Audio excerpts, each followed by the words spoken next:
Hi, thanks for joining me. So today I want to do a video that was recommended to me by Leo the Funny Nerd, and that is my top 5 most hyped games for 2017. Now I'm going to do him 5 better and do my top 10 most hyped games for 2017. So to start off with here we have Schoolgirl Zombie Hunter.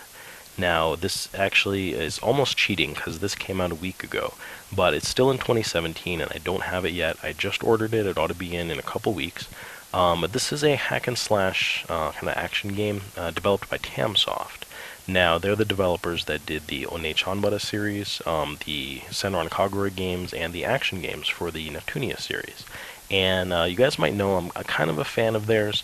They tend to do sort of like a mid-budget to almost low-budget games, but they're usually a lot of fun, and especially the last Onechanbara Z2 Chaos game that came out was so much fun. I really enjoyed it, and I really was excited about the next game that they do in that vein, and this is definitely it. You've got more schoolgirls fighting more zombies. This one has a little bit more of a focus on gunplay, so it seems like a bit of a third-person shooter. So I'm really curious to see how this is. Of course, published by D3 Publisher. Hopefully I'll have more to say about this in a few weeks when I've had a chance to try out the game. Next up we have Gravity Rush 2. Now this is coming out really soon on January 20th here in North America for the PlayStation 4. And it's essentially a Sony first-party game published by Sony Interactive Entertainment. This is an action-adventure game that just has a really wonderful style to it. You guys probably remember the original game came out on the PlayStation Vita, and they did a remaster of it not so long ago on the PlayStation 4. I just love the visual style of this game. What I played of it on the Vita, the main character of Kat, I think is really fun. She's kind of a bashful girl, really, but she has this really cool gravity manipulating power, and you know, she just gets to kind of go around and do like a main story quest in this environment, but also do all of these side quests and, you know, run around and collect stuff. And I think you can just have a lot of fun with the gravity mechanic in the game. And, you know, I think the story and the characters are really charming. So I'm really looking forward to Gravity Rush 2. It looks like they've done a really good job making a worthy sequel. Next up we have Yakuza 0 only 4 days later, coming out here in North America for the PlayStation 4. This is developed by Sega and published by Sega, an action-adventure game that I know Corn Muffin has described as a spiritual successor to the Shenmue games. And I think that that's a really apt description. You can play classic Sega arcade games within the game. There's a whole lot of mini games and things that you can do in this kind of simulated town. Plus you have this kind of martial arts battle system that's sort of all wrapped in this like Yakuza organized crime story. Now, one of the things that I think was really surprising about this series for me is just how kind of tongue-in-cheek and humorous it is sometimes, and I actually really get into the characters in the game, and I wasn't expecting that. I think that this is a series that, you know, hopefully more people are starting to take notice of, and, you know, Yakuza 0 seems like it might be a great place to jump into this series, because it's actually a prequel, so it's dealing with a lot of the events that sort of establish the backstory for the characters and events that continue in the rest of the series. So very much looking forward to that one coming up here in, again, just a few days. Now we move into February with Four Goddesses Online Cyber Dimension Neptune. This is a Japan-only release for now for the PlayStation 4. I haven't heard of anyone localizing this game yet, but I assume that were they to do so, this would be handled by Idea Factory International. This is obviously a Neptunia game. This one developed by Tamsoft. As I said, the action games in the series tend to be. This game in particular, though, I have really high hopes for. I really love how it keeps in the spirit of the series by just being really self-aware and kind of tongue-in-cheek. This is a single-player offline version of an online game that characters play in the Neptunia games. So, it's, like I said, it's so self-referential, and you have all of the characters from the Neptunia games reimagined within this sort of MMO RPG setting, as these, various like fantasy character classes, and I just think it looks really wonderful. I've included some gameplay here, but I just wanted to show you guys like what the gameplay looks like it's going to be for this. I just think this has the potential to be one of the best Neptunia games. I'm really looking forward to playing like a fantasy action RPG with the characters from the series. I just think that it has the potential to be a really great game. Next up, we have Berserk and the Band of the Hawk. This is also called Berserk Musou. This is coming out in North America on February 21st, and it's for the PlayStation 4. Obviously, this is a Musou game developed by Omega Force. This is being published here by Koei Tecmo Games. And, these are like kind of action RPG hack and slash games. Now, I think that Omega Force has proven that they can take established, franchises and licenses and do right by them, sort of giving them the Musou Dynasty Warriors treatment. And because of that, I'm really looking forward to this game. I feel like the people making this really love Berserk. Looking at what they've done with the game, there are so many important sort of pivotal scenes that I've seen screenshots for. There are so many characters from the manga included in the game. We'll have to see, but I mean, honestly, this video game could be the single best representation of the storyline outside of the original manga. There's something about Berserk. It's such a dark world, and it has such an interesting collection of characters, really, that I think it's won significant acclaim as both a manga and an anime. I think this video game could be equally well received. So I'm very much looking forward to see Berserk and the Band of the Hawk here in 2017. Next up, coming up here in March, we have Akiba's Beat.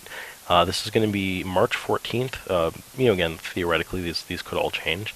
But this is coming out in North America for both the PlayStation 4 and the PlayStation Vita. Now, you guys may remember I did a review of Akiba's Trip when that came out. Well, it was probably a year or two after it came out.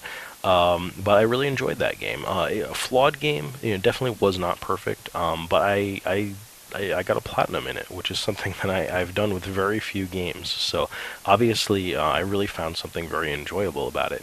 And all I could think was, man, I really hope they do a follow-up to this that just improves on what they had going on in Akiba's Trip, because I really enjoyed it so much. And here we have Akiba's Beat. Now, I don't know how closely it ties in with Akiba's Trip, and honestly, from the screenshots that I've seen, it has a bit of a different visual style to it. It's a little hard for me to tell if maybe it had like a bigger budget or maybe even a lower budget, but it's developed by Acquire. It's being published here by Xseed, and it's another action role-playing game, which I assume is set in Akihabara in Tokyo, and I'm just looking forward to seeing what this game has to offer. I think it has the potential to be a really great game. Next up, coming up closer to the end of the month, in March, is God Wars. Now, this is also coming out here in North America, also for the PlayStation 4 and the PlayStation Vita. What really put this on my radar is this is developed by Kadokawa Games, and you may remember that a couple of years ago my game of the year was Natural Doctrine, also developed by Kadokawa Games, and this is a strategy RPG.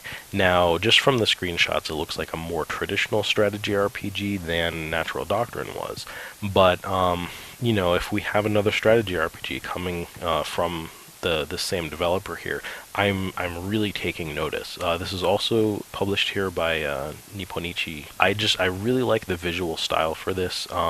It seems to have sort of a traditional, like, historical Japanese setting. This is just going to be something that I'm really looking forward to checking out and seeing what the gameplay is like for this particular game. Next up, we have Zero Escape, the Nonary games.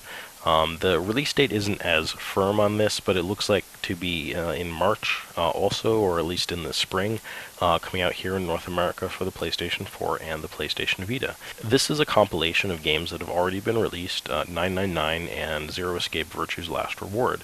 You guys might remember I really enjoyed Zero Escape Virtue's Last Reward. I recently picked up the follow-up to that, Zero Time Dilemma, I believe.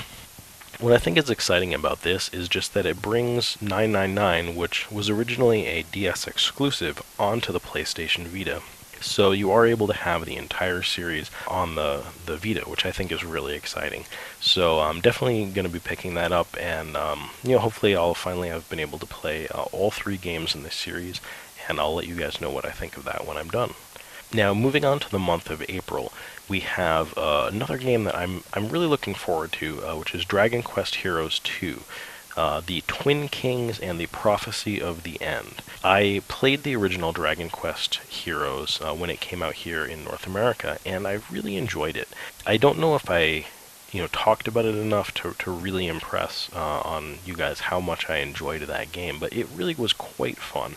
I'm not like a huge Dynasty Warriors fan. I'm not a huge Dragon Quest fan in particular, but I've always kind of liked the world of Dragon Quest, and I just think that Omega Force succeeded in making such a great action RPG out of the Musou series when they did Dragon Quest Heroes. That it was really surprising how much I enjoyed that game. I spent a lot of time playing it.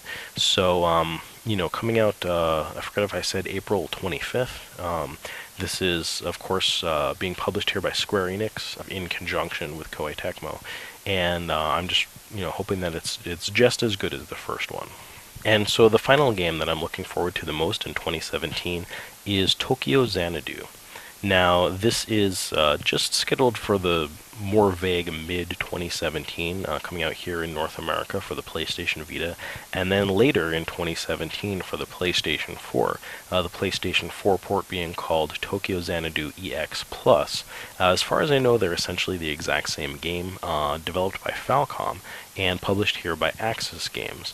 Now, this is an action RPG, and honestly, I don't know much about it. To tell you the truth, I haven't really played any Falcom games that I can think of. Rather than jumping into some of their stuff like the Ease series and such that seems really long running and I'm not really sure where to start with, I was excited to see them, just doing another new style of action RPG.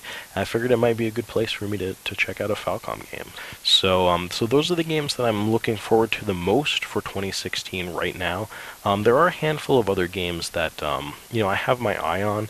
I wouldn't necessarily say that they're my most anticipated games, but I'm definitely interested in a handful of other games I'm just going to go over here really briefly. We also have the Silver Case. This is currently scheduled for April 18th, and it's for the PlayStation 4. This is being published here by Nipponichi America, and it's developed by Grasshopper Manufacture. So as far as I know, this is sort of like one of Sudogoichi's early games. It's a straight-up adventure game, kind of a visual novel-ish sort of game, which, I think might be something along the lines of Flower, Sun, and Moon, which I also haven't played. So the Silver Case, kind of on my radar. Also, Utawareru Mono, Mask of Deception, and Mask of Truth, 2 different Utawareru Mono games, which are being published here by Atlas. Now, these are both developed by Aqua Plus, and you guys might know that I have a bit of a soft spot for Aqua Plus. They're both strategy RPGs with, it seems like, some sort of like adventure, visual novel elements to them, but both for the PlayStation 4 and the PlayStation Vita. I'm keeping my eye on those. I think that might be pretty interesting. I think they're scheduled for spring and late 2017 right now. Also keeping an eye on Operation Babble, New Tokyo Legacy. This is another experience dungeon crawler. I've, enjoyed the one experience dungeon crawler that I've played so far. So, definitely curious about this one, especially if I like Stranger of Sword City. And I also, this is the second in a series, I think. There was another one, Operation Abyss, I think, which I haven't played, so I might want to play that, before I got this one. Like I said, this isn't really, one of my most anticipated games. I'm keeping an eye on it. Probably consider picking that up. It's currently scheduled for spring 2017. Another Idea Factory and Compile Heart RPG called Dark Rose Valkyrie. This is also scheduled for spring of 2017 for the PlayStation 4. Don't know much about this one, but I guess it's a traditional RPG for the most part. Kind of an interesting visual style. Interested to hear more about it. I just don't know a whole lot about that game. Another one that is from Nipponichi Software. As far as I know, it's developed by Nipponichi. That's Cladun Returns, which I believe stands for Classic Dungeon. Cladun Returns, this is Sengoku. It seems like it's obviously a retro-styled RPG set in the Sengoku period. You know, this comes across to me as one of those kinds of games that just seems pretty cool, but, you know, for me is probably going to get lost in the pile of other, you know, probably better, more interesting looking games to me that are coming out in 2017, but we'll see. This is apparently coming out for the PlayStation 4. It does look like it has a physical release, which is pretty cool. We also have Mary Skelter coming up in summer. It just says summer of 2017 for the PlayStation Vita, and this one I'm actually quite interested in. This is another Idea Factory Compile Heart game that is a dungeon RPG. I think this looks pretty cool. So those are the games that I've taken note of coming out this year. I'm very curious to know what games that are coming out in 2017 you guys are interested in.